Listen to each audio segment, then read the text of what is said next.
Ką čia, ponas, dabar vaidinat? Aš nieko nevaidinu, aš su karo veteranais. Ką?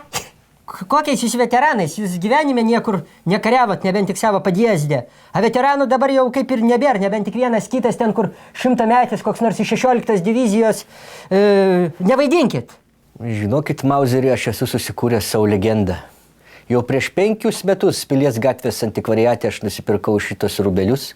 Ir dabar kiekvienais metais, gegužės 9, sukiojusi palei Antokolio kladbiščius. Nuo pat ankstyvo ryto. Nu. Susidedu rankas už nugaros. Praeinu pro Velykos Atečestvinos vojnos herojų alėją. Profesionaliai nubraukiu ašarą. Ruskajazičnas jaunimas atiduoda pagarbą. Nuo 9 renkas jau daugiau tokių kaip aš, vienas kitas gal ir tikras. Sveikinamės, visiems gerai. Visada iš kažkur atsiranda vodkos bonkė, granionas stakanas. Nu ką, ir tada ir tostą pasakau. Pamenėm. Bet tikri veteranai, va taip gali jūs demaskuoti. Jokių šansų. Aš mintinai išmokęs 16 divizijos istoriją, vadų vardus, pavardės, mūšių datas, viską, manęs nesumausi. Tai kur pirmą kartą kovėtės? Prie Aleksejevkos. Antrojo atskirojo lietuvių bataliono sudėtyje, vadovaujant genialiai generolui Feliksui Baltušiui Žemaičiui, mūsų kairysis flangas. Gana.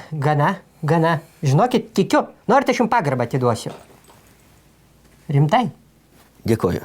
Žinokit, po kapinių mes visi nuveinam į Rusijos ambasadą. Ten jokių niekam įtarimų nekyla. Visiems patogu, abiem pusėm, kaip sakant. Jeigu ne mes tokie, apsimetėliai veteranai, tai tų švenčių jau nebebūtų, iš viso jau nebūtų kam žygiuoti. A ten mumis ir pavaišina Rusijos ambasadą, žinokit, lygis nuo Dekanozovo laikų nekryto, ne, ikros duoda.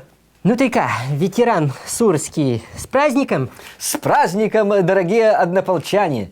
С праздником Победы! Ура, товарищи! Да здравствует Родина! Сталин! Выпьем и еще нальем! Дайте вас поцелую!